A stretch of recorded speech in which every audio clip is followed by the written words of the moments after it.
Mohandas Karamchand Gandhi was born in Porbandar, Gujarat State, India, on the 2nd of October, 1869.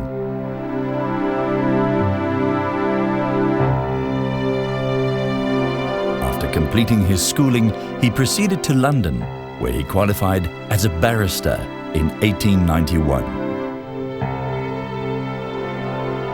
2 years later, his professional services were engaged by Abdullah Haji Adam Javeri, known as Dada Abdullah, a wealthy Durban trader, in a £40,000 lawsuit against a rival firm in Pretoria.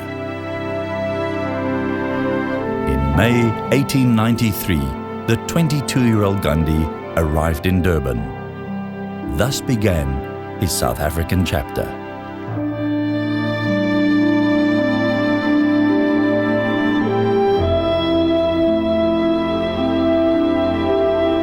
Dada Abdullah's firm was in Greenacres Passage, which today is just off West Street. While in Durban, Gandhi visited the local magistrate's court, where he was requested to remove his turban. Unaware of the racial prejudices existing in South Africa at that time, the young Gandhi refused and left the court.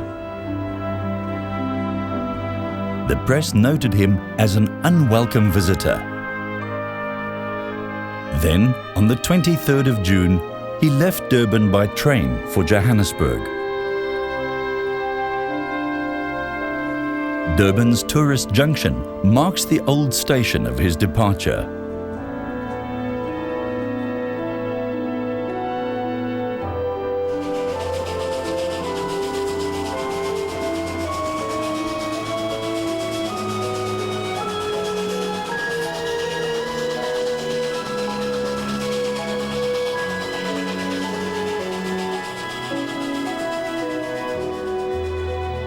At Pietermaritzburg, a white passenger objected to Gandhi's presence in the compartment. Gandhi refused to move and pointed out that his ticket entitled him to first-class travel. But he was thrown off the train, and he spent the cold night contemplating his resolve to fight injustice. On the 27th of April, 1997, Mahatma Gandhi was posthumously awarded the Freedom of the City together with Nelson Mandela.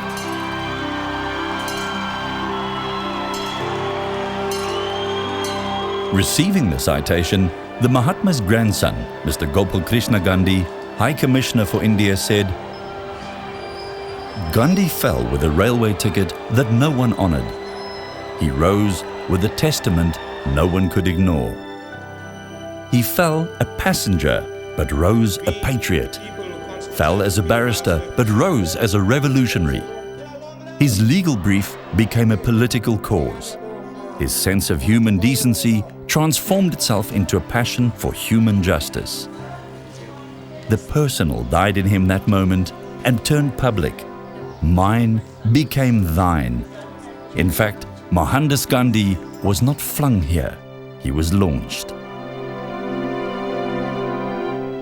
Almost a year later, after the conclusion of his case, Gandhi returned to Durban en route back home. A farewell party was given in his honor, at which Gandhi was alerted of the intention of the Natal legislature to disenfranchise Indians. At the request of the Indian merchants present, Gandhi postponed his departure and decided to stay in Natal and take up the fight for them. Subsequently, the Natal Indian Congress, the NIC, was formed on the 22nd of May, 1894.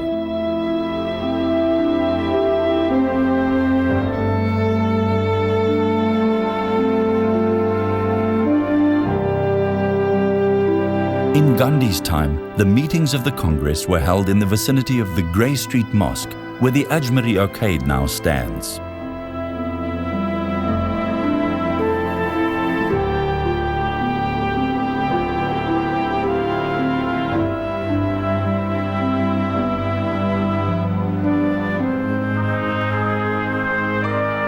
In later years, the NIC had its meetings in Lakhani Chambers in Savile Street.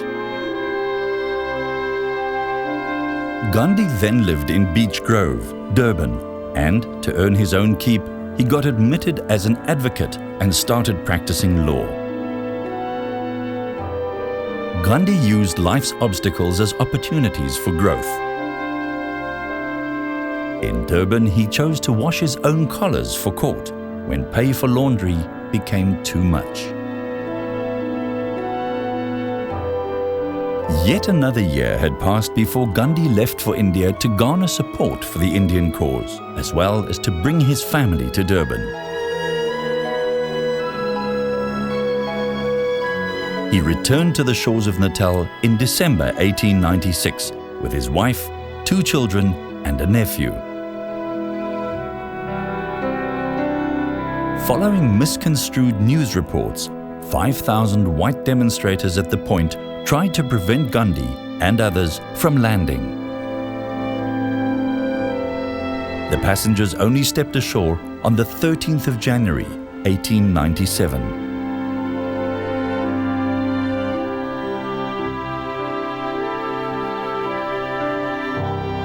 On the day of landing, Gandhi himself came ashore with a boat that brought him up the creek to where Mills Road now stands.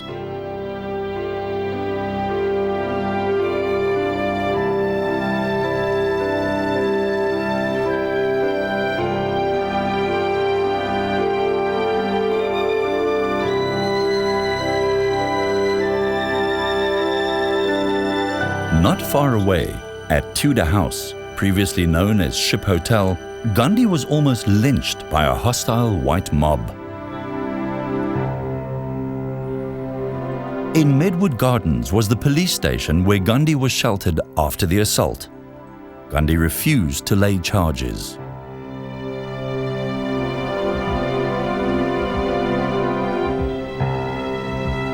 Thereafter, Gandhi sought refuge in the home of Parsi Rustamji, then at 84, now 110 Field Street, between Commercial and Queen Streets. Gandhi's chambers were now in Mercury Lane, in partnership with R.K. Khan. He saw firsthand the harsh treatment given to the indentured Indian labourers and served an hour every morning at the St. Aidan's Mission Dispensary of Dr. Booth, seeing to their medical needs.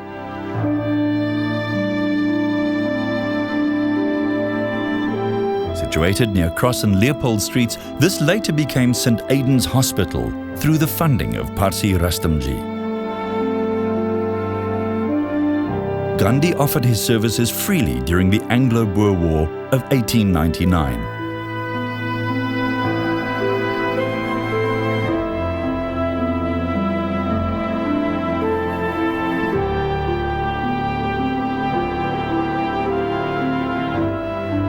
He formed an Indian Volunteer Ambulance Corps of about 1,100 men, made up mostly of indentured labourers and about 300 traders and professionals.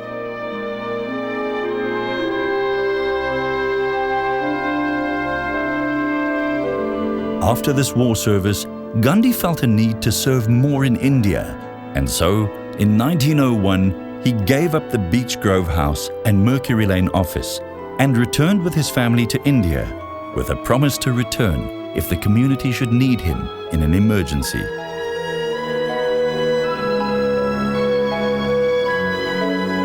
Hardly 2 years had passed when Gandhi received a cable from South Africa.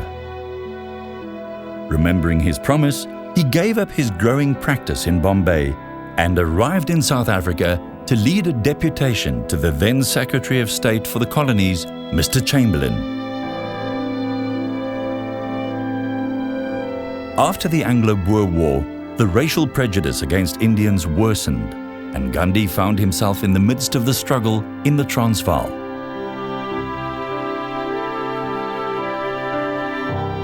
Gandhi set himself up as an attorney and began to address people's legal concerns. He realized that the battle was not going to be simple and recalled his family back from India once again. As part of his transformation in South Africa, Gandhi instituted changes in everyday life, tangible changes that helped build his character. Once, Gandhi was refused a haircut by a white hairdresser. This only made him more self-reliant, and he immediately began to groom himself.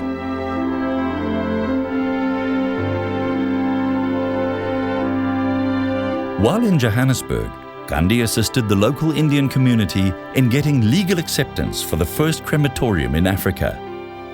This can still be seen in Brixton today.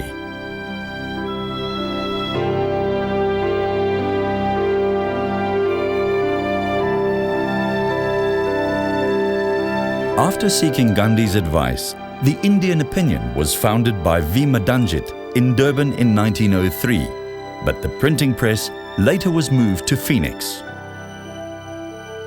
The newspaper, published in Gujarati, Hindi, Tamil and English, not only reported on matters concerning the Indian population, but became the mouthpiece of the Natal Indian Congress. According to Gandhi, the Indian Opinion was meant to serve and keep the local and international communities informed of the events in South Africa, and thereby function as an effective and potent weapon in the struggle. Gandhi contributed many articles to the newspaper, which became a vehicle for his thoughts and ideas. He would often fund the newspaper when it experienced financial difficulties. In 1904, Gandhi purchased a farm near Mount Edgecombe. He called it the Phoenix Settlement. Influenced by his readings of Tolstoy and Ruskin, as well as the trappers at Marian Hill Monastery, the settlement was based on the ideals of communal living, whereby all persons, irrespective of their social standing and occupation, would receive an equal wage.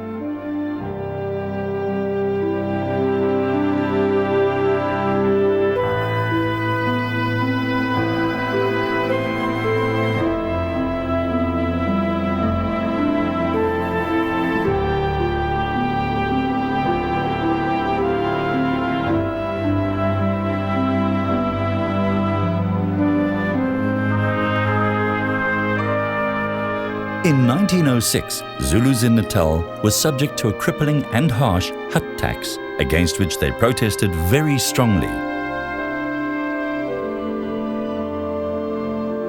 The war that ensued between the colonists and Zulus saw casualties on both sides, but heaviest on the part of the Zulus. Gandhi formed an Indian ambulance corps of 20 men, each of whom were paid 1 shilling and sixpence by the Natal Indian Congress. Gandhi's experience in the Zulu rebellion and the horrors that he witnessed changed his life forever.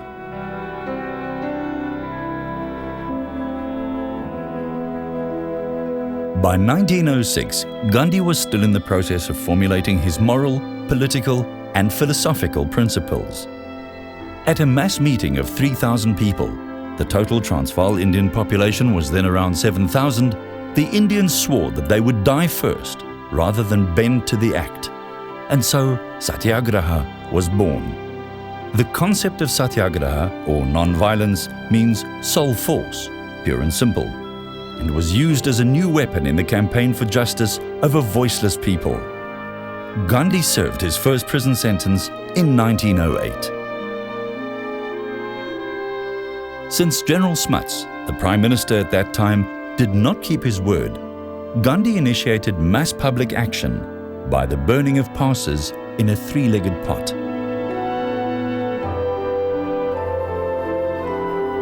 This changed Gandhi's lifestyle.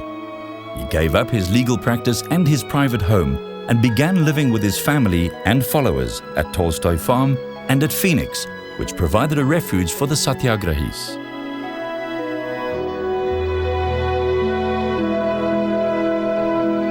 The passive resistance campaign brought about the most powerful occurrences against the government.